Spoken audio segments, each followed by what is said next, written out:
Hi welcome to Pallavi TV. 23 మంది కామాంధులు 19 ఏళ్ల యువతిపై 6 రోజుల పాటు ఒకరి తర్వాత ఒకరు సాగించిన అత్యాచార పర్వం.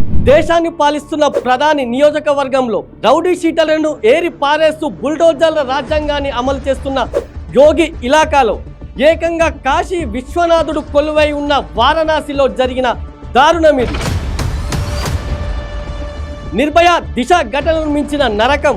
ఏకంగా ప్రధాని మోడీయే రంగంలోకి దిగి నిందితులపై కఠిన శిక్షలు పడేలా చేయాలంటూ పోలీసులను ఆదేశించిన ఉదంతం ఒక్కసారిగా దేశాన్ని ఉలిక్కి పడేలా చేసిన ఘోరం. ఇది ఉత్తరప్రదేశ్ లోని వారణాసిలో మార్చి 29 నుంచి ఏప్రిల్ 4 వరకు జరిగిన దారుణ ఘటనకు సంబంధించింది. ఈ ఘటన వింటుంటేనే ఒళ్ళు జలధరిస్తుంది. ఆ కీచకులను కఠినంగా శిక్షించాలనిపిస్తుంది. ఏకంగా మనమే వెళ్ళి వాళ్ళని చంపాలనేంత కసి వస్తుంది. అవును, దేశవ్యాప్తంగా ఎంత కఠిన చట్టాలు తెచ్చినా ఇటువంటి ఘటనలు మాత్రం ఆగడం లేదు. నెలల పసికందు నుంచి మొదలు పెడితే పండు ముసలి వరకు కూడా ఇక్కడ ఒక చోట అత్యాచారానికి గురవుతున్న పరిస్థితి దేశంలో ఉంది. ఇప్పటికే నిర్భయ వంటి ఘటనలో నిందితులకు ఉరిశిక్ష అమలు చేసిన ఈ ఘటనలు మాత్రం ఆగడం లేదు. ఒక్కసారి ఈ ఘటనలో ఏ రోజు ఏం జరిగింది, యువతి ఎంత నరకం చూసిందో ఇప్పుడు తెలుసుకుందాం. మార్చ్ 29న యువతి బయటకు వెళ్ళింది. ఈ సమయంలో యువతికి రాజ్ అనే ఆమె ఫ్రెండ్ కలిశాడు. అతడు యువతికి బయటకు వెళ్ళిన సమయంలో రాజ్ అనే ఫ్రెండ్ కలిసి అతడు లంకలోని అదే ప్రాంతంలో లంకలోని ఒక కేఫ్కి తీసుకెళ్లాడు. అదే కేఫ్ లో తన ఫ్రెండ్ తో కలిసి అత్యాచారం చేశాడు. మత్తు మందు ఇచ్చి కూల్ డ్రింక్ లో మత్తు మందు కలిపి ఆ యువతికి తాగించి అక్కడే తన ఫ్రెండ్ తో కలిసి అత్యాచారం చేశాడు. ఇక ఆ రోజు అక్కడే తర్వాత మార్చి 30న యువతి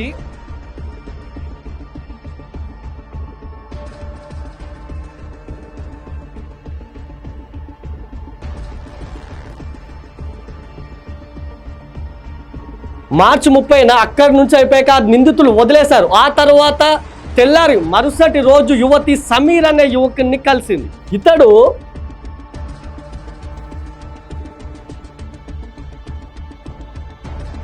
ఫ్రెండ్స్ తో కలిసి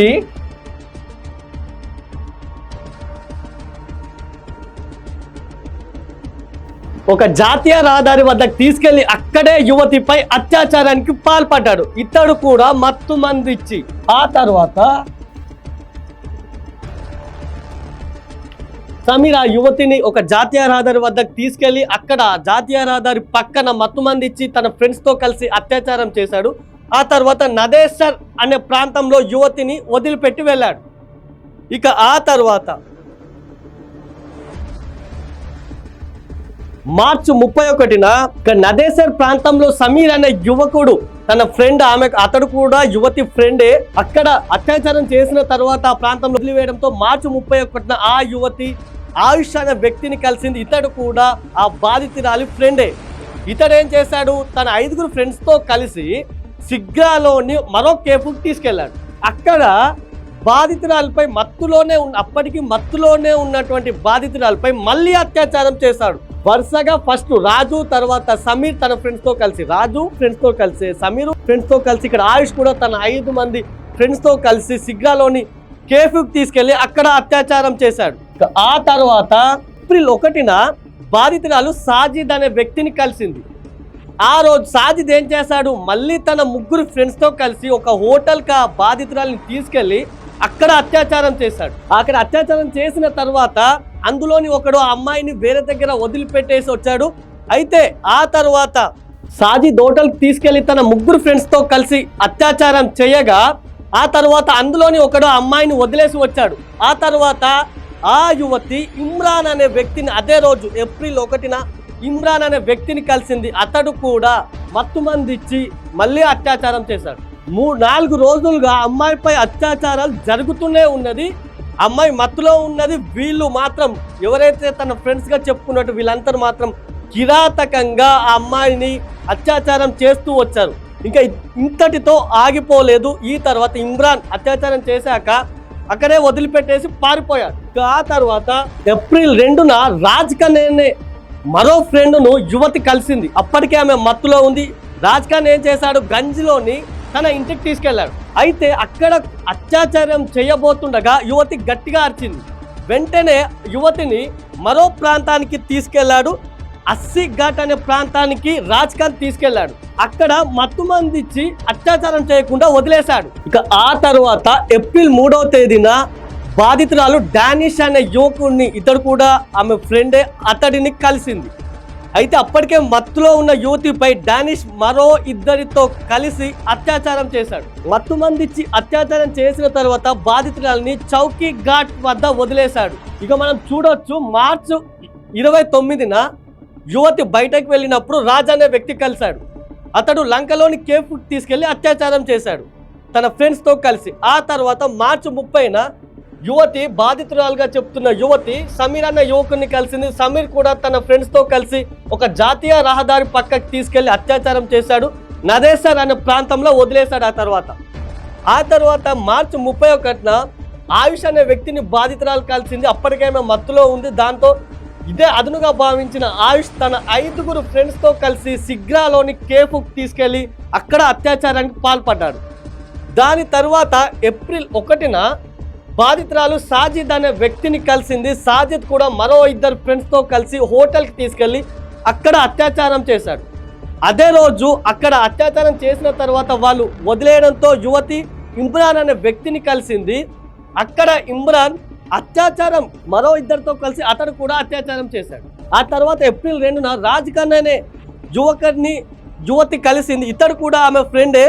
అతడు గంజ్లోని తన ఇంటికి తీసుకెళ్లి అత్యాచారం చేయబోతుండగా యువతి గట్టిగా అరిచింది.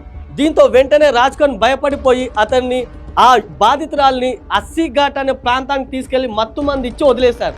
ఎక్కడ తేరుకుంటే తన పేరు చెప్తుందో నన్ను భయపడి రాజ్ఖాన్ మత్తు మంది ఇచ్చి వదిలేశారు. ఇక అదే మత్తులో ఉన్నటువంటి యువతిని ఏప్రిల్ 3వ తేదీన డానిష్ అనే యువకుడు కలిశాడు.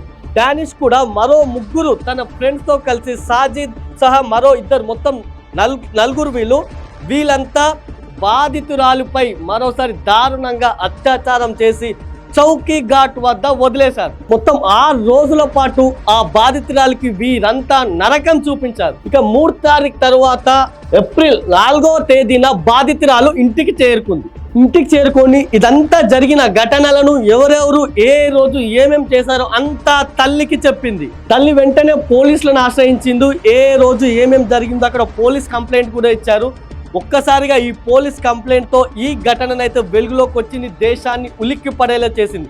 ఎంత చూడొచ్చు, మొత్తం 6 రోజుల పాటు ఆ యువతికి మత్తులోనే ఉంది. 6 రోజుల పాటు కూడా ఆ యువతికి మొత్తం నరకం చూపించారు. మొత్తం ఇంతమంది, సుమారు 23 మంది, ఇందులో తన ఫ్రెండ్స్ ఉన్నారు, తన ఫ్రెండ్స్ వాళ్ళ ఫ్రెండ్స్ కూడా ఉన్నారు. మొత్తం ఈ 23 మందిలో ఇప్పటికే ఇందులో మేజర్గా 11 మందిని కూడా పోలీసులు అరెస్ట్ చేసి వారికి అదుపులోకి తీసుకొని రిమాండ్ కూడా తరలించిన పరిస్థితి ఉంది.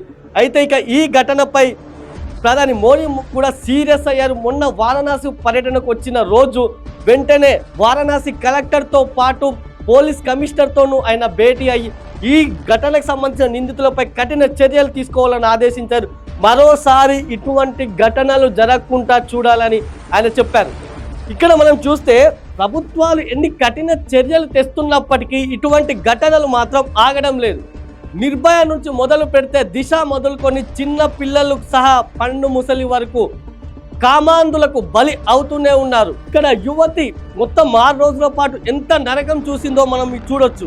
ఇక ప్రభుత్వాలే కాదు, ప్రజల్లో కూడా ఒక అవగాహన దీనిపై రావాల్సిన అవసరం ఉంది. ప్రజల్లో మార్పు వస్తేనే ఇటువంటి ఘటనలు అయితే తగ్గే అవకాశం ఉంది. ప్రభుత్వాలు ఎన్ని కఠిన చర్యలు తెచ్చినా ప్రజలు మారనంత వరకు ఇటువంటి ఘటనలు వస్తూనే ఉంటాయి.